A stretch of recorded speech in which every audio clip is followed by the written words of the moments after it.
우리 다 같이 마태복음 9장을 읽도록 하겠습니다. 시작. 또 그들에게 이르시되 내가 진실로 너희에게 이르노니 여기 서 있는 사람 중에는 죽기 전에 하나님의 나라가 권능으로 임하는 것을 볼 자들도 있느니라 하시니라. 엿새 후에 예수께서 베드로와 야고보와 요한을 데리시고 따로 높은 산에 올라가셨더니 그들 앞에서 변형되사 그 옷이 광채가 나며 세상에서 빨래하는 자가 그렇게 희게 할 수 없을 만큼 매우 희어졌더라. 이에 엘리야가 모세와 함께 그들에게 나타나 예수와 더불어 말하거늘 베드로가 예수께 구하되 라비오, 우리가 여기 있는 것이 좋사오니 우리가 초막 셋을 짓되 하나는 주를 위하여 하나는 모세를 위하여 하나는 엘리야를 위하여 하사이다 하니 이는 그들이 몹시 무서워하므로 그가 무슨 말을 할지 알지 못함이더라. 마침 구름이 와서 그들을 덮으며 구름 속에서 소리가 나되 이는 내 사랑하는 아들이니 너희는 그의 말을 들으라 하는지라. 문득 둘러보니 아무도 보이지 아니하고 오직 예수와 자기들 뿐이었더라. 그들이 산에서 내려올 때에 예수께서 경고하시되 인자가 죽은 자 가운데서 살아날 때까지는 본 것을 아무에게도 이르지 말라 하시니 그들이 이 말씀을 마음에 두며 서로 문의하되 죽은 자 가운데서 살아나는 것이 무엇일까 하고 이에 예수께 묻자와 이르되 어찌하여 서기관들이 엘리야가 먼저 와야 하리라 하나이까. 이르시되 엘리야가 과연 먼저 와서 모든 것을 회복하거니와 어찌 인자에 대하여 기록하기를 많은 고난을 받고 멸시를 당하리라 하였느냐. 그러나 내가 너희에게 이르노니 엘리야가 왔으되 기록된 바와 같이 사람들이 함부로 대우하였느니라 하시니라. 이에 그들이 제자들에게 와서 보니 큰 무리가 그들을 둘러싸고 서기관들이 그들과 더불어 변론하고 있더라. 온 무리가 곧 예수를 보고 매우 놀라며 달려와 문안하거늘 예수께서 물으시되 너희가 무엇을 그들과 변론하느냐. 무리 중에 하나가 대답하되 선생님, 말 못하게 귀신 들린 내 아들을 선생님께 데려왔나이다. 귀신이 어디서든지 그를 잡으면 거꾸러져 거품을 흘리며 이를 갈며 그리고 파리해지는지라.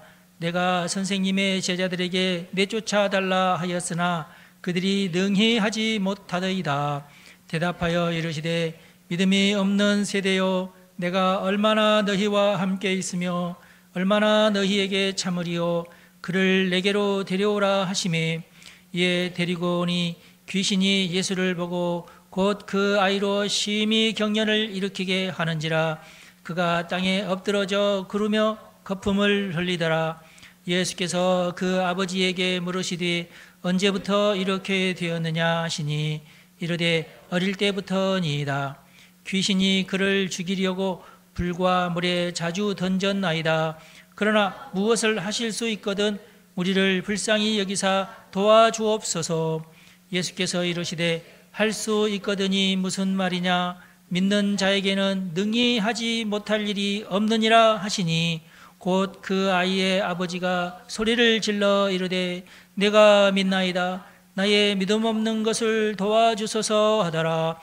예수께서 무리가 달려와 모이는 것을 보시고 그 더러운 귀신을 꾸짖어 이르시되 말 못하고 못 듣는 귀신아, 내가 네게 명하노니 그 아이에게서 나오고 다시 들어가지 말라 하시매 귀신이 소리 지르며 아이로 심히 경련을 일으키게 하고 나가니 그 아이가 죽은 것 같이 되어 많은 사람이 말하기를 죽었다 하나 예수께서 그 손을 잡아 일으키시니 이에 일어서니라. 집에 들어가심에 제자들이 조용히 묻자오되 우리는 어찌하여 능히 그 귀신을 쫓아내지 못하였나이까. 이르시되 기도 외에 다른 곳으로는 이런 종류가 나갈 수 없느니라 하시니라. 그곳을 떠나 갈릴리 가운데로 지날새 예수께서 아무에게도 알리고자 아니하시니 이는 제자들을 가르치시며 또 인자가 사람들의 손에 넘겨져 죽임을 당하고 죽은 지 3일 만에 살아나리라는 것을 말씀하셨기 때문이더라.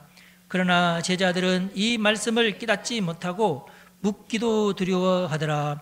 가버나움에 이르러 집에 계실새 제자들에게 물으시되 너희는 길에서 서로 토론하는 것이 무엇이냐 하시되 그들이 잠잠하니 이는 길에서 서로 누가 크냐 하고 쟁론하였음이라. 예수께서 앉으사 12 제자를 불러 이르시되 누구든지 첫째가 되고자 하면 뭇사람의 끝이 되며 뭇사람을 섬기는 자가 되어야 하리라 하시고 어린아이 하나를 데려다가 그들 가운데 세우시고 안으시며 제자들에게 이르시되 누구든지 내 이름으로 이런 어린아이 하나를 영접하면 곧 나를 영접하며 누구든지 나를 영접하면 나를 영접함이 아니요 나를 보내신 이를 영접함이니라.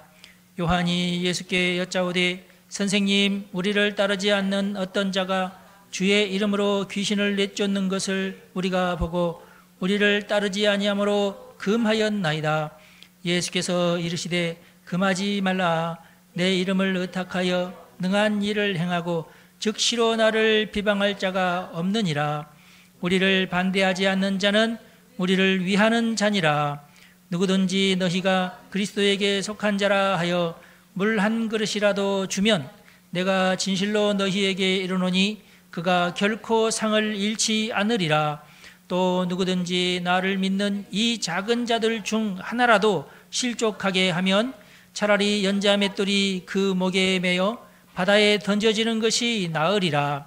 만일 내 손이 너를 범죄하게 하거든 찍어버리라.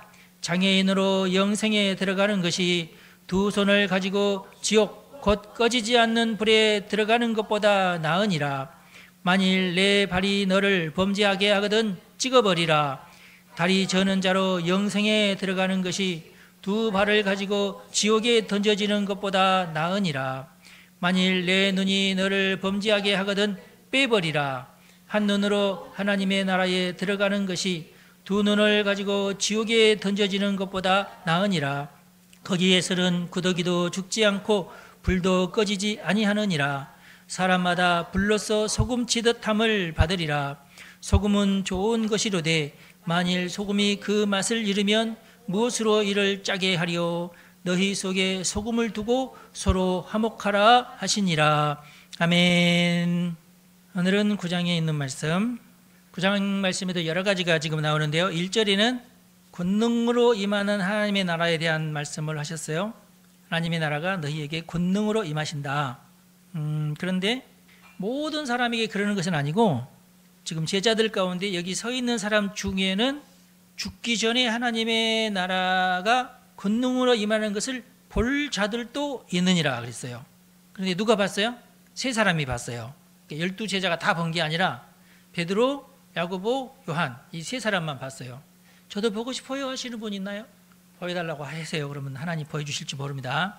그렇게 말한 뒤 엿새 후에 예수님께서 베드로와 야고보와 요한을 따로 데리고 높은 산으로 가셨는데 우리가 변화산이라고 그러는데 그 나라 말로 변화산이라는 뜻이 아니라 우리가 이름 붙이기를 변화산이다 이렇게 붙인 거예요. 권능으로 하나님의 나라가 임한 적이 있다 그 말이에요. 예수님의 생전에, 예수님이 십자가 달려 돌아가시기 이전에 그런 일이 있었다. 그러니까 계시적인 사건이고 너희들 한번 맛 좀 봐라 그러는 사건이에요. 근데 왜 우리는 그걸 못 볼까요? 한번 보고 싶으신 분 다 보고 싶죠? 예, 딱 한 번만이라도 베드로같이 이렇게. 근데 베드로도 그 중요한 순간에 헛소리만 막 했어요. 방언하듯이 막 이렇게 여기다가 초막 셋을 빨리 지읍시다 뭐 이런 이상한 소리. 그러면은 예수님의 초막, 엘리야의 초막, 그러면 모세의 초막, 그럼 자기들은 어쩌자는 얘기야? 3명은 초막을 6개를 지어야 되잖아요. 그렇죠? 아니 제자들 3명을 위해서는 따로 한 초막 짓더라도. 변화산에 관한 유명한 화가가 지은 마지막 작품, 빨리 돌아가셨어요. 이분이 빨리 돌아가셨는데 이게 제목이 예수의 거룩한 변모, 1520년에 만들었는데 작가는 라페엘로 산치오, 라페엘로 산치오라는 사람인데 38살인가 그때 죽었어요. 이 작품을 마지막으로 하고 죽었어요. 예. 이게 지금 마가복음 9장에 있는 말씀을 가지고 만든 건데 지금 제일 지금 그 그림의 윗부분은 이게 상당히 커요. 이 그림이 이게 이제 로마의 바티칸 피나코테카는 이제 무슨 뜻이냐면은 그 전시관 뭐 그런 바티칸에 가면은 여러분이 테카를 반드시 가야 됩니다. 코스에 예수님이 변화하신 모습 변화산에서. 그리고 그 옆에는 엘리야와 모세가 이렇게 있고 세 제자들은 놀라워 가지고 막 너무 밝고 그러니까 기겁을 하고 있는데 잘 안 보이실 거예요. 지금 두 사람이 이렇게 멀리 그걸 또 보고 있어요. 그래서 그 두 사람을 확대한 게 이겁니다. 뭔가 두 사람이 예수님이 제자 세 사람만 있어야 되는데 두 사람이 더 있죠. 누굴까요? 알아맞혀 볼 사람. 이것은 이 그림을 그릴 때의 후원자였을 것이다.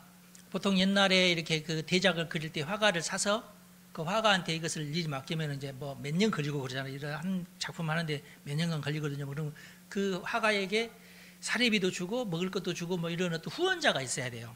바티칸에서 그런 후원을 하는 게 아니라 바티칸에서 이러이러한 것을 할 텐데 누구 후원자가 누구냐 그러면 예 그러면은 화가가 그 사람이 고마워서 그 옆에다가 살짝 그 사람의 모습을 집어 넣어준대요.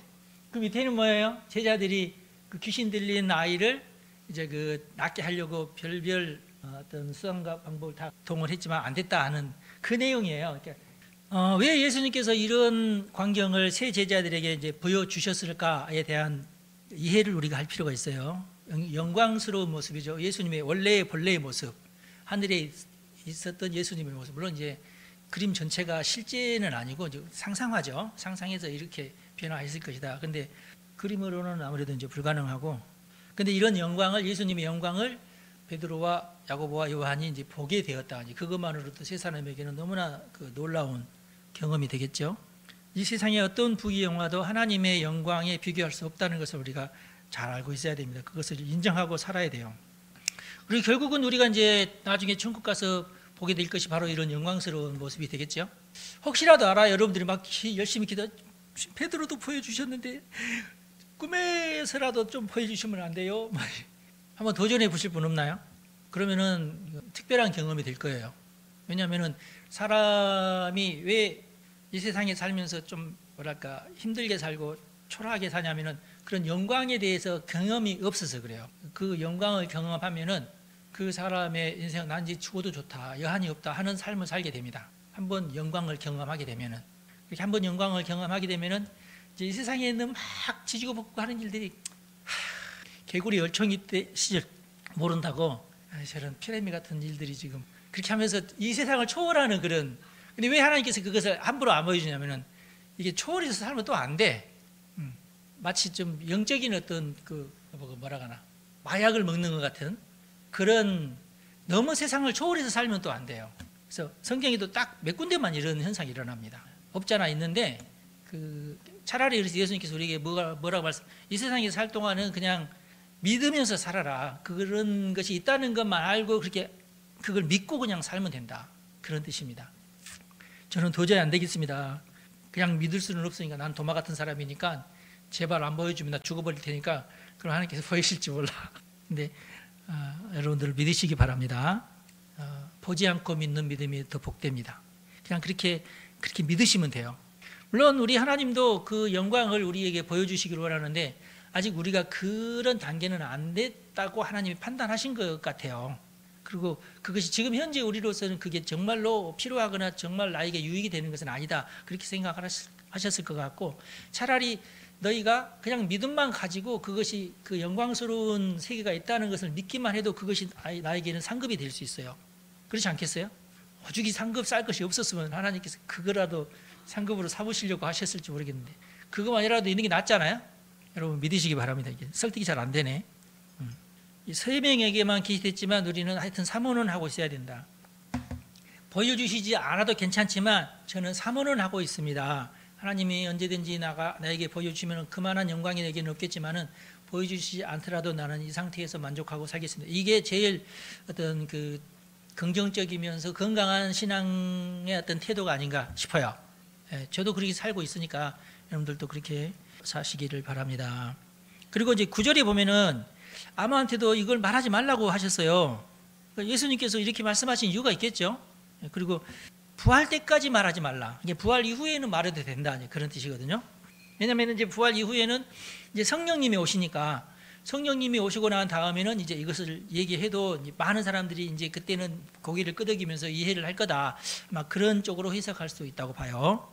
그러니까 너희들이 이제 내가 이제 죽고 나서 부활하게 되면은 그런 얘기를 하니까, 죽는 자 가운데서 살아나는 것이 과연 뭐지? 잘 이해를 못하는 거죠.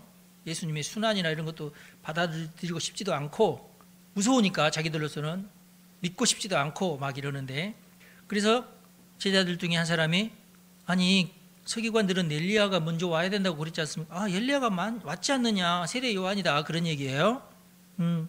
근데 구약 성경에도 봐라, 인자가 와서 많은 고난을 받고 멸시를 당하리라고 예언했지 않냐. 특별히 이사야 53장이 아주 핵심적으로 그 말씀을 아주 장황하게 썼지 않습니까?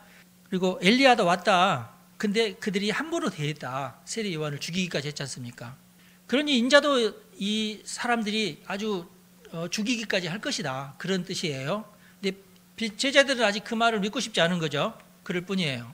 그리고 이제 변화산에서 내려와 보니까 아까 보이신 대로 제자들이 변론을 하고 있었는데, 누구랑 변론을 하고 있었어요? 서기관들과 변론을 하고 있더라. 서기관들과. 이제 이 소년에게 귀신이 들렸는데, 이 소년에게 귀신 들린 것을 우리가 어떻게 쫓아낼 것인가를 가지고 변론이 일어났는데, 서기관들은 이 성경에 보니까 하면서 구약 성경을 뒤적뒤적 하면서 이제 이것은 이렇고 저렇고 하고 서로 변론이 있었다는. 그러니까 그러는 통에 귀신을 쫓아내지는 못하고 있었어요. 예수님이 와서 그 관계에 보니까 기가 막혀서 이제 책망하시는 모습이 나오지 않습니까? 큰 무리가 둘러싸고 서기관들도 그들과 함께 변론하고 있더라, 그런 말씀이 나오죠. 그러다가 이제 깜짝 놀란 거예요. 예수님께서 내려오시니까. 그러면서 아유, 예수님 이제 오십니까? 이제 당황해. 왜냐하면은 전에도 예수님께서 복음 말씀을 전하면서 각 고을로 각각 두 명씩 쫓아버리면서 귀신도 쫓아내라고, 그때는 잘 쫓아내셨는데 오늘은 이게 잘 안 된단 말이에요. 왜 안 되냐? 서기관이 옆에서 이러쿵저러쿵 하니 이렇게 조용히 하고 있으라고 그러면서 서로 막 변론이 일어났어. 그러는 중에 그런 모습을 지켜보던 귀신은 옳거니 너네들 잘 됐다. 너네들 시끌시끌하게 서로 싸워라. 나는 안 나갈란다. 지금 그러고 있는 상황이죠. 그래서 무엇 때문에 변론을 하느냐 했더니 내 아들이 귀신 들렸는데 아버지가 좀 나서서요, 그 아이의 상황을 지금 설명하고 있습니다. 이게 심각한 상황이죠. 굉장히 근데 자세한 상황인데 가만히 있고 보면은 간질병이죠. 간질병인데 그 정도가 심한 간질병이지 않습니까 지금? 그래서 예수님께 책망을 합니다. 믿음이 없는 세대여, 내가 얼마나 너와 함께 있으리요. 그들을 데리고 와라. 그랬더니 얘가 이제 예수님을 보고 더 이제 난장판을 치우니까 예수님께서 아버지한테 물어봅니다. 어떻게 되었느냐? 어릴 때부터 그렇습니다. 그를 죽이려고 불과 물에 막 던져 넣기도 하고, 하지만 무엇을 할 수 있거든이 우리를 불쌍히 여겨 도와주십시오. 예수님께서 말씀하십니다. 할 수 있거든이 무슨 말이냐? 믿는 자에게 능히 하지 못할 일이 없느니라. 이렇게 말씀하시니까 그 아이의 아버지가 절실한 마음으로 소리를 막 지르면서 내가 믿나이다. 아무래도 내 믿음 부족이나 보다. 나의 믿음 없는 것을 도와주십시오. 하고 막 부르짖었어요. 여러분, 부르짖어야 됩니다. 그거라도 해야 돼요. 잘 안 믿겨지거들랑. 예. 그 모습이 지금 거기에 이제 이 모습이죠. 아버지가 지금 녹색 옷을 입고 있는 분이 아버지입니다. 그 아들이 지금 현재 하고 있고, 그 뒤에서 아버지가 막 우리 아들을 이렇게 좀 도와주세요 하고 지금 있는 장면이고, 그 앞에는 엄마 같죠? 근데 당시의 그림들은, 이때 당시의 그림들은 여성의 몸을 이렇게 드러내놓고 원래가 그랬다는 뜻이 아니라 그 미술 기법상 그렇게 했다는 뜻이에요. 지금 이 제자도 하늘을 가리키고 있죠. 예수님을 봐야 됩니다.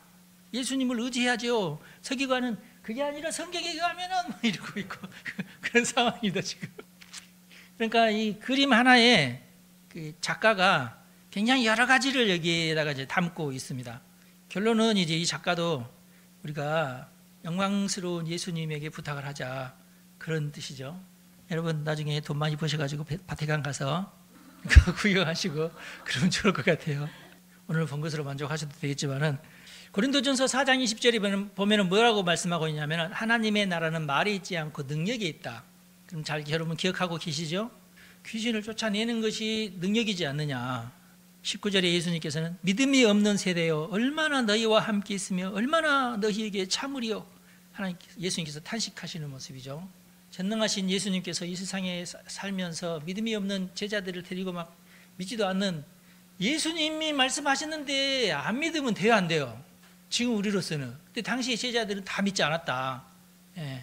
그리고 예수님이 하신 말씀은 아닌데요, 아닌데요 이러게 됐다. 내가 곧 죽게 되고 부활하게 되고 임금이 되셔야 돼요. 안 돼요, 안 돼요. 그러면 안 돼요. 이런 어떤 현상이 제자들에게 있었잖아요. 그러니까 예수님께서는 답답하지. 이놈 왜 안 믿나? 내가 얘기하는데 왜 순종 안 할까? 그런 마음이 있었지 않겠어요? 그렇습니다. 그러니까 아직까지도 우리가 하나님과의 거리가 너무 멀다. 성경 말씀을 100%다 아멘으로 받아들이는 성도가 여러분들은 말씀하는 게 아니고 여러분들은 다 100% 받아들이는 걸로 제가 알고 있습니다만은 그러지 않는 분들도 많다.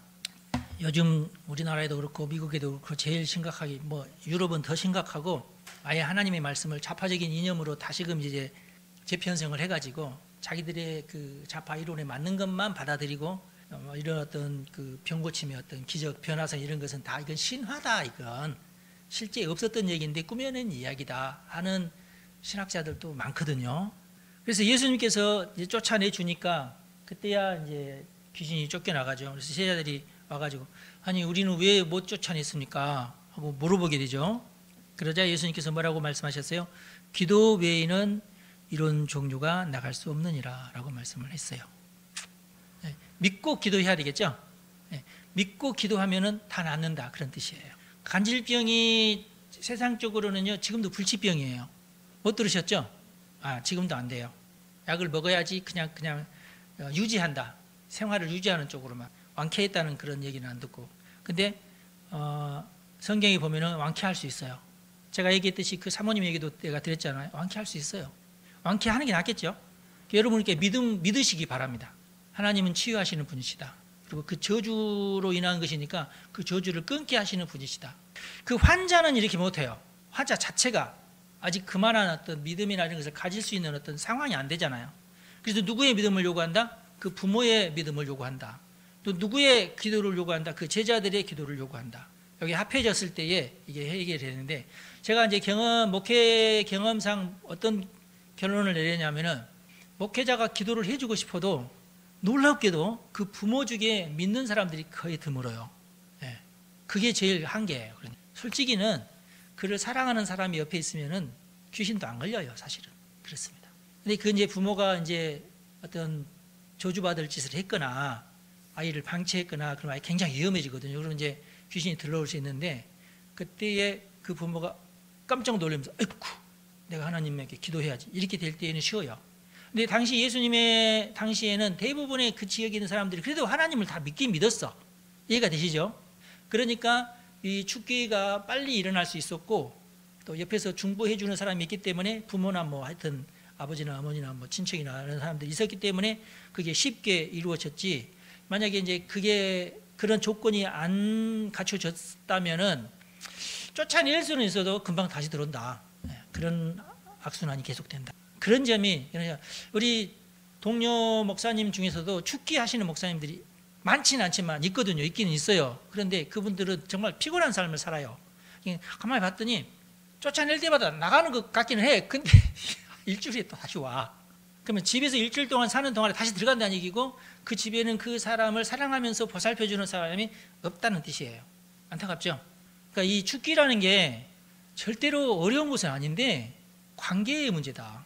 내가 그 사람과 사랑의 끈으로 연결되어 있으면 그 사람은 어디를 가든지 상관없고, 근데 그 사람이 그것도 믿어야죠. 사랑의 관계를 믿어야죠.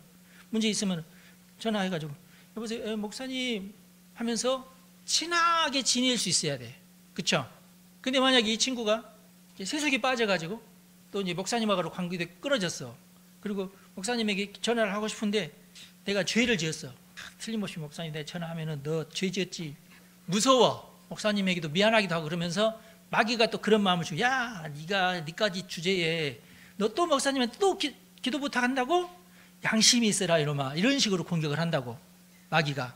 마귀도 교활해요. 마귀도.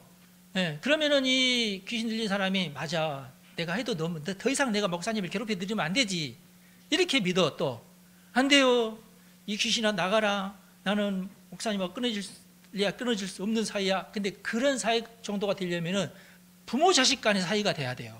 그래서 여기 나오는 것도 보면 다 부모가 나오잖아요. 스르보니게 여인의 아들, 그렇죠?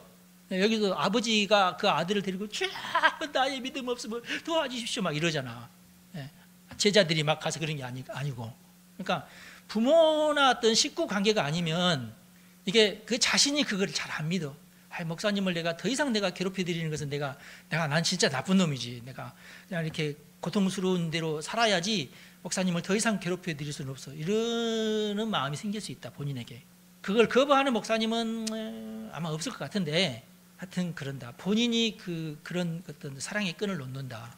그래서요, 부모 자녀 간의 관계가 중요하고 형제의 관계가 중요해요. 그래서 돌아온 탕자가 돌아갈 만한 아버지가 있어야 그래도 돌아가는 거지, 돌아갈 만한 아버지가 돌아가셨어, 돌아갈 데가 없어요. 그래서 힘들고 어려워도 자녀가 있어야 된다는 얘기가 바로 거기서 나오는 거고, 내가 자녀에게 돌아갈 수도 있고 자녀가 나에게 돌아올 수도 있고. 그 다음에 31절에 있는 말씀, 드디어 이제 예수님께서 순환과 부활에 대한 예고를 제자들 전체에게 합니다.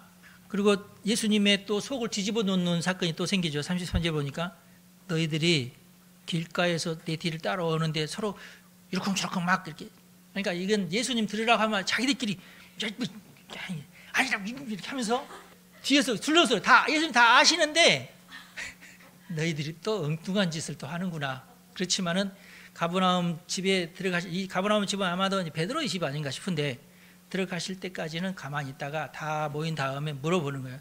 너희들이 길에서 서로 뭘 토론하던데 뭐냐, 유구무원이라, 창피한 얘기를 했으니까. 왜냐하면 누가 서로 크냐 이거 가지고, 누가 서로 크냐를 왜 재야 돼? 도토리 계적인데 왜 재야 돼요? 아직도 이게 정신 못 차리고 장관직은 누구 하고 뭐 영정은 네가 하고 그래. 아니야, 내가 이래야 돼요. 자기가 이제 어떤 장관을 맡아야 된다는 이제 얘기를 하는데, 그 자리라면은 내가 적격이지. 아니야, 내가 적격이야. 왜 그러냐면 난 이러 하지 않느냐. 에이, 그게 아니라 하면서 또 이 사람도 이런 식으로 얘기하면, 그러면서 자기들끼리 옥신각신하면서 그 자리는 내 거다고 이렇게. 요즘 정치인하고 똑같아요. 그래서 예수님께서 유명한 가르침을 또 하죠. 누구든지 첫째가 되고자 하면은 무사람이 끝이 되어야 하고 무사람을 섬기는 자가 되어야 한다. 당시의 사람들은 전혀 상상하지 못하는 얘기를 지금 하시잖아요. 그리고 예수님이 바로 이렇게 본을 보이시잖아요. 예수님이. 그리고 심지어는 어린아이를 하나 데리고 와라. 야, 아이를 하나 데려와라. 데리고 오니까 이 아이를 그들 앞에 딱 세우시고, 제자들 앞에 딱 세우시고, 그 다음에 이리 오너라 하면서 예수님께서 안아주셨어. 아이를 안아주시고 딱 품에 안고 제자들에게 이제 설명을 합니다. 누구든지 내 이름으로 이런 어린아이 하나를 영접을 하면, 예수님께서 그 아이를 이렇게 영접했지 않습니까? 품에 안아주셨어요. 이건 너희들이 만약에 이렇게 하면은 그것이 곧 나를 영접하는 것이다. 누구든지 나를 영접하면은 나를 영접한 것이 아니라 나를 보내신 하나님을 너희들이 영접하는 것이다. 이렇게 말씀하고 계십니다. 37절 말씀을 실천하실 분, 배우셨으니까 실천하실래요? 실천할 거예요? 아멘. 아들부터 하나 낳아 그러면은 아들을 왜 낳아야 되는지 알겠지? 목적을 가지고 있으면 돼, 그게. 그리고 아들을 낳았으면 아들을 위해서 희생해야지, 그지? 영접이 쉬운 게 아니에요, 여러분. 애 하나 낳기도 너무 힘들고요. 그를 위해서 나의 온 몸을 불살라서 희생하는 것도 힘들고요. 근데 너 그럴 수 있느냐를 말하는 거고요, 예수님께서는. 아니, 물론 형편과 사정은 하나님께서 다 알아서 하시니까, 아니 얼마든지 그럴 수 있어요. 아니 뭐 신부나 수녀는 어떡하라고? 그 사람은 자기가 낳지 않았어도 마치 내가 낳은 것처럼 가서 이렇게 돌보고 그러잖아. 입양도 얼마든지 가능하고. 기독교에서 이걸 굉장히 소중하게 여기고 또 실천하는 사람도 굉장히 많잖아요. 기독교의 꽃은 희생이다, 섬김이다. 예수님이 실제로 그런 어떤 그 모범을 보여주시고, 예수님 스스로가 제자들을 섬기고 또 인류를 섬기시는 분이 예수님이시다. 그렇죠? 이게 기독교의 본 정신이에요. 근데 많은 기독교인들이 가끔 이걸 잊어버리죠. 그러면서 니까지 주제에 이렇게 막 교만하거나, 그 자리는 내가 가야지 이런다거나. 하여튼 그러면서 결혼 이제 상대 고를 때도 안 그런 척, 목사님 저는 믿음이 좋은 며느리가 오면 저는요 아무런 소원이 없습니다. 아 그래? 믿음이 제일 좋은 딱 갖다 주면 목사님께서 우리 집안을 도대체 어떻게 보고 이런 사람을 소개시키죠? 목사님 내가 이럴 줄 몰랐는데 세상에 내가 말한다고 그대로 믿고 그대로 이런다고. 목사님들이 그 중매하다가 화를 막 내는 이유가 다 그런 거예요. 결혼의 그 정신 자체를 지금 당사자들은요 그거 너무 힘들어해요. 진짜 우리나라 사람들은 정말 그걸 힘들어합니다. 우리 집안을 어떻게 봐? 아이고 또 비슷비슷한 집안인데 뭘. 제가 누누이 얘기하잖아요. 나보다 한 계단 낮은, 한 층이 아니라 한 계단 낮은 사람하고만 결혼하면 돼요. 그것이 결혼의 원래 원리입니다. 원래 원리예요. 절대로 막 10계단 더 높은 사람 아니에요. 가봤자 내가 거기서 하나님은 아멘하고 그래 내가 복 주겠다 그러는데도 그쪽에 있는 사람들이, 그쪽에 있는 식구들이 나를 무시해요. 평생을 무시하는데 견딜 것 같아요? 예수 믿는 사람들이 더 해요 또. 장로님 안 그러던가요? 예수 믿는 사람도 만만치가 않아요. 예수 믿는 사람들은 옛날에는 안 그런데 지금은요 다들 좀 수준 높게 살잖아요. 예수 믿는 사람들이 다 특별히 뭐 장로님들 급, 목사님들 급이라면요 상당히 높거든요. 그래서 예수 믿는 사람들 중매하기가 그렇게 힘들대요. 우리 저기 그 성원영 권사님 어머님 다니는 교회도 처녀총각 그렇게 많다며 30, 40 이런 자기들끼리는 또 절대 결혼 안 한다며. 겸손한 것이 신앙 고백으로 겸손이 아니라 삶에서 겸손하는 것이 복받는 일이에요. 기도할 때는 주여 믿습니다. 저는 정말 예수님의 종으로 살겠습니다. 정말 교회에서 헌신하며 살겠습니다. 기도는 잘해. 근데 실제로 그렇게 사냐 이거야. 실제로 그렇게 살지 않으면 그렇게 기도한다고 해서 점수가 올라가는 거 아니잖아요. 내가 헌신하겠습니다. 내가 정말 섬기며 살겠습니다. 100번 기도하는 것과 한 번 섬기는 것과 뭐가 복받을까요? 기도 100번 안 했어. 아예 안 했어. 그러나 한 번 섬기는 것이 훨씬 더 복된 일이다. 하나님께 복받을 일이다. 뭐 그래서 이제 기도는 할 필요 없다는 말이 아니라 그런 기도 안 하고 헌신을 하는, 다른 기도하고, 기도는 다른 것으로 하고 그냥 헌신은 몸으로 하고 하는 게 확실하게 더 좋은 거다. 저는 그렇게 믿어요. 제가 또 실천을 해봤더니 우리나라에서는 그게 좀 힘들더라고요. 지금은 많이 달라졌는데 옛날에는 그렇게 힘들었어요. 심지어 이제 새벽 기도에 갔다가 이제 길거리에 그 추운 날씨에 막 널브러져 자고 있는 분, 술 냄새 쩔고 막. 옛날에는 그래. 지금은 다 이제 경찰들이 와서 다 모시고 가거든요. 근데 그때 당시에는 그렇지 않았어요. 가만 놔두면 죽겠구나 하면은 내가 데리고 가지.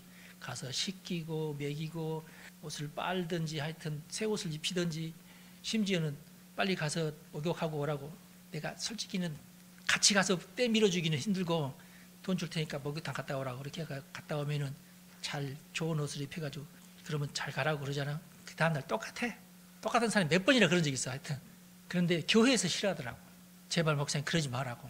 지금은 그런 사람들 전담으로 하는 그 기관이 있어서 지금은 이제 그런 일이 별로 없는데 옛날에는 정말 그런 일이 많았고, 왜냐하면 정말 그때 놔두면 죽어버리고 자기들도 죽으려고 그렇게 먹은 것 같아. 그랬는데, 그래서 저는 아주 어렸을 때부터 뭐 자랑이라기보다는 그냥 여러분들도 이제 그런 삶을 살기를 바라는 마음으로 제가 말씀드리는 거예요. 어떤 모양이든지 누가 뭐 이렇게 해라 저렇게 해라 하기보다는 내 마음에서 우러나오는 섬기는 어떤 그런 모습이 제일 하나님께서 기뻐하시는 모습이고 복받는 일이고 자신의 저주도 끊는 일이고 다른 사람의 저주도 끊어주는 일이 된다. 그게 최고다. 예수님이 그렇게 설선수범하셨고 그렇게 가르치고 계신다. 그러니까 예수를 믿는 사람이라고 알게 되면은 그 사람에게는 네가 선행을 베풀어라, 더 베풀어라 그런 뜻이에요. 여러분 그런 마음이 있죠? 왠지 모르게 우리 교회도 안 다니고 또 우리나라 사람도 아닌데도 불구하고 나는 교회 다닌다 그러면 오 그러세요. 왠지 그 형제의 정이 흐르는 것 같고 뭐 이러지 않습니까? 그런 사람에게 네가 더 잘 해줘라. 그래서 이것을 노리고 믿음이 별로 없는 그 가짜 그리스도인이 교인들에게 다가오면서 나도 교회 다닌다고 이러는 경우가 있어요. 그래서 여러분들이 할 수 없이 이것을 좀 우리가 좀 뭐랄까 좀 검증 단계를 약간 몇 단계 걸쳐 봐야 된다. 어떤 식으로 뭐 간단하게 말 몇 마디 해보면은 이 사람이 진짜인지 가짜인지가 싹 이렇게 드러나게 돼 있어요.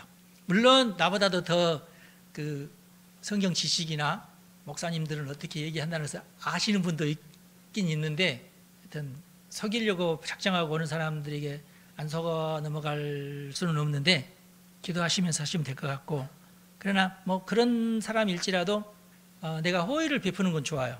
여기 보면은 뭐라 해야 돼? 물 한 그릇이라도 주면은 좋습니다. 물 한 그릇 정도는 괜찮죠.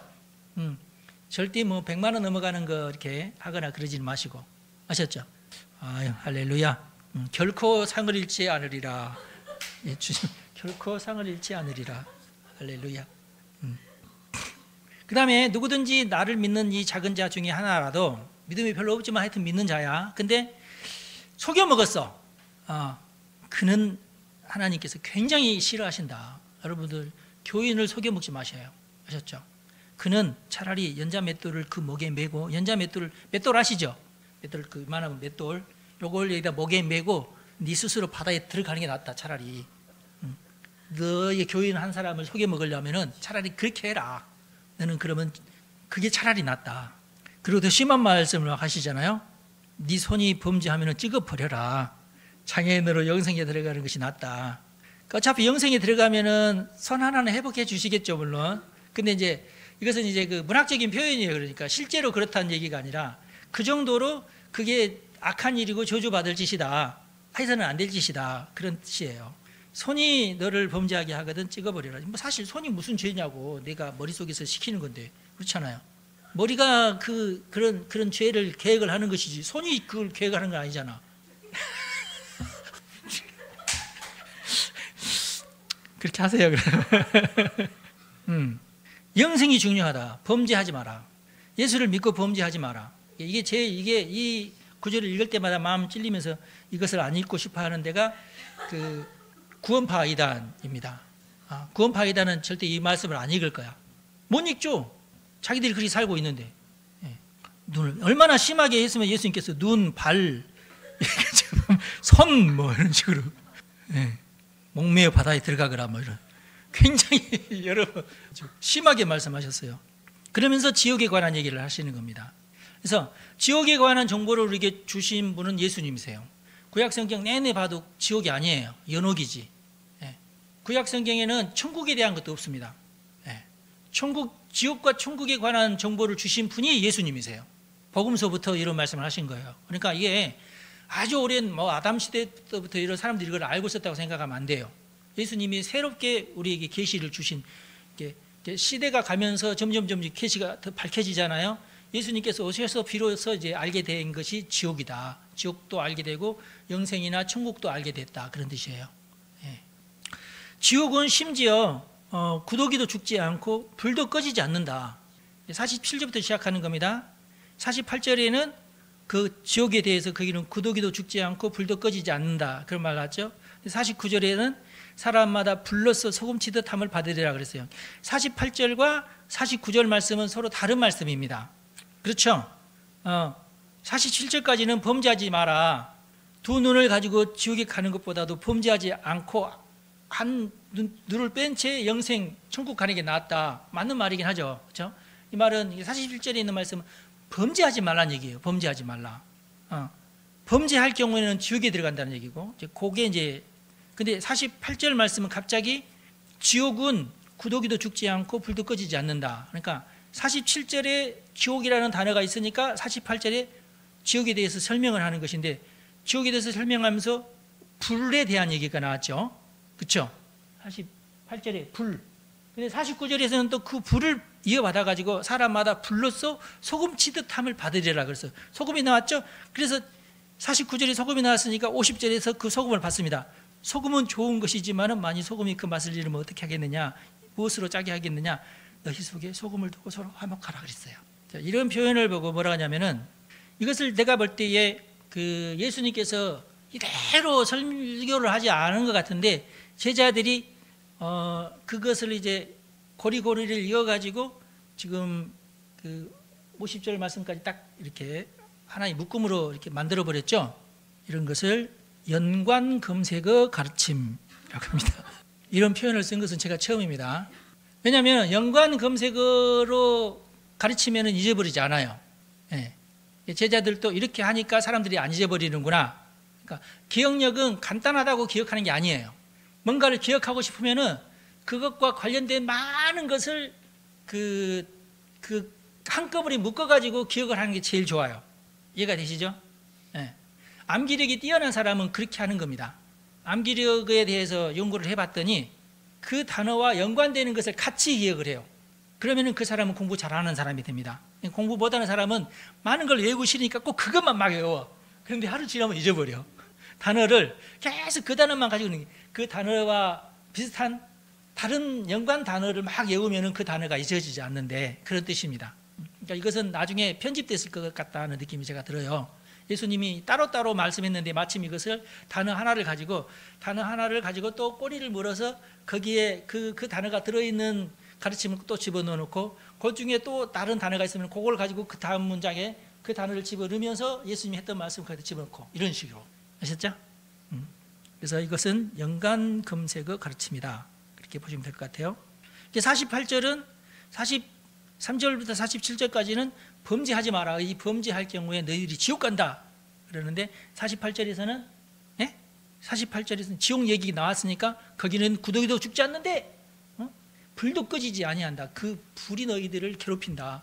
그런 말씀을 했는데 49절은 사람마다 불러서 소금 치듯 함을 받으리라. 소금 친다는 말이 불구덩이에서 소금을 친다면 무슨 생각을 하시나요? 고등어를 연탄불에 구울 때 소금 치는 것이 생각나죠, 그죠? 소금을 쳐야 맛있어요? 안 쳐도 맛있어요. 소금 쳐야 맛있습니다. 그런데 이게 왜 또 친다는 표현을 쓰냐면 이스라엘도 그랬나 봐요. 고등어를 이제 연탄불에 구울 때에 가는 소금을 쳐요, 굵은 소금을 쳐요? 굵은 소금을 쳐요. 왜 그럴까요? 가는 소금을 치다가는 짜서 못 먹어. 다 알고 있네. 경험상 굵은 소금을 쳐야 돼요. 그렇죠? 그래서 그 굵은 소금이 그 위에서 그 뜨거운 불이 살살살 녹으면서 싹 이렇게 그 적당하게 그 살 속에 스며든단 말이에요. 그런 것을 생각을 하면 될 거예요. 그래서 소금을 친다는 것으로 이제 번역을 한 것 같아요. 불로서 소금 치듯 함을 받으리라. 불이 우리를 그 괴롭힌다는 그런 뜻이죠. 근데 여기서 소금이 나왔으니까 그 다음 장은 연관검색어가 50절에 소금은 좋은 것이로되 소금이 그 맛을 잃으면 안 되지 않느냐. 그러면 뭘로 짜게 하겠느냐. 소금은 좋은 것이다. 그렇지만 소금이 맛을 잃으면 안 된다. 근데 너희는 세상의 소금이라 그랬어요. 너희들이 바로 소금이야. 그러니까 이것은 또 지옥과는 상관없는 또 가르침이에요. 연관검색어 가르침입니다. 너희 속에 소금을 두고 서로 화목해라. 자, 소금의 역할이 뭐죠? 맛을 돋구는 역할이 있어요. 여러분들이 지금 지금 굵은 소금 하나, 둘, 셋, 넷, 다섯에서 이렇게 굵은 소금들이에요. 여러분이 소금이 되어서 내가 너희들끼리 서로 화목하겠으니까 내가 소금을 가지고 같이 붙어서 맛을 내주라 그 말이거든요. 교인들끼리 서로 아셨죠? 부부끼리 서로 정장로님은 우리 집사님에게 맛을 더해주는 자가 되고 집사님은 정장로님에게 맛이 더해지는 자가 돼야 돼요. 아셨죠? 그렇게 살아 그런 뜻이에요. 그래서 소금을 두고 서로 화목해라. 나 때문에 저 사람이 맛있어져야 돼. 사람다워져야 되고 멋있어져야 되고 하여튼 저 사람의 품격이 더 높아져야 되고 이제 그런 뜻이에요. 세상 사람들은 거꾸로 살죠. 내가 쟤를 이용해서 나를 좀 이용해 먹고 너는 가서 빨리 돈 벌어 와야지 막 이렇게 하면서 그러면은 안 되겠죠. 내가 저 사람을 위해서 희생하는 사람이 돼야 된다. 그런 뜻으로 이해를 하시면 될 것 같고요. 그 다음에 또 소금의 역할이 맛을 돋구어주는 역할만 있는 게 아니라 부패 방지의 역할도 있습니다. 그러면은 나 때문에 저 사람이 부패되지 않는 거예요. 그렇죠?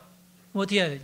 남편이 조금 이상한 짓 한다 그러면은 가서 송구 사람을 쿡 찔러야지. 이렇게 뭐 하는 거냐고? 정신 안 차려? 예? 소금으로 그건 그리고 이제 소금의 역할이 뭐냐면 세 번째로 잡균을 제거하는 역할이 있어요. 소금빵 같은 거. 그래서 이 소금을 치듯 하라는 말이 그런 뜻입니다. 그런데 소금을 치듯 한데도 불구하고 화목하라고 그랬어요. 소금을 쳐주면서 화목하기가 사실 조금 한 대 치면서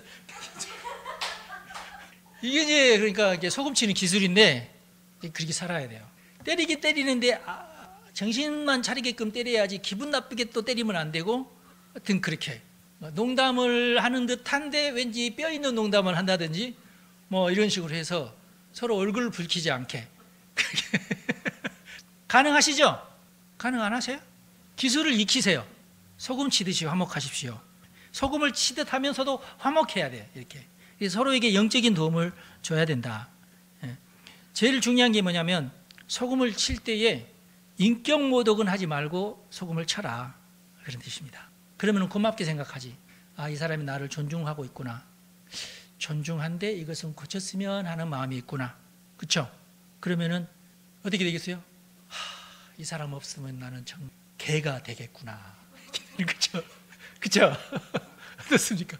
아무도 내가 안 봐야 되는데 누구 보면 목사님 나한테 다 인생은 다 비슷비슷해요. 성도끼리 서로 소금 치듯 하시기 바랍니다. 소금 안 치는 사람끼리 모여가지고 서로 작당하지 마시고 소금을 치십시오. 서로에게 영적인 도움이 돼야 돼요. 성도는.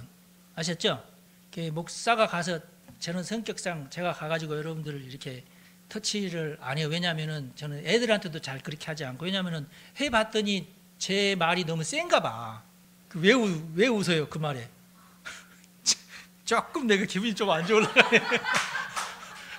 제가 이제 경험해 보기로는 되도록이면 교회에서는 제가 그렇게 안 하려고 하는데, 한번 나한테 걸렸다 하면은 그 사람이 아주 혼줄이 쏙 빠지듯이 나는 해버리는 그런 버릇이 있거든요, 저한테. 그렇다는 뜻이죠, 지금? 내가 지금 맞췄다고 지금 저렇게 또 웃는 것 같은데, 장로님, 권사님들이 딱 지나다니면서 한마디 하면서 재밌게 하면서 살짝 소금 싹 발라주면서, 그러면서 또 아이고 이뻐라 하면서 소금 딱 발라주고 이렇게 하면은 될 것 같아요. 예수님이 지금 주시는 어떤 그 지혜가 바로 그겁니다. 너희 속에 소금을 두고 서로 화목해라. 따끔따끔하게 이제 주사도 놔주면서 후 해주고, 아이 아프지 해주면서 하면은 그게 이제 예방도 되고 신앙생활이 발전도 되고, 그러면서 그 사람이 이제 어떤 귀신에게 이렇게 홀려서 속아 넘어가지도 않게 되고 그렇게 된다, 그런 뜻입니다. 할렐루야. 여러분 축복합니다. 기도하겠습니다. 하나님 감사합니다. 영광을 받으시옵소서. 오늘 우리가 마가복음 9장에 있는 말씀을 배웠는데 이 말씀이 우리에게 생명이 되고 삶의 지혜가 되게 하여 주옵소서. 우리 주 예수님의 이름으로 기도합니다. 아멘. 여러분 축복합니다.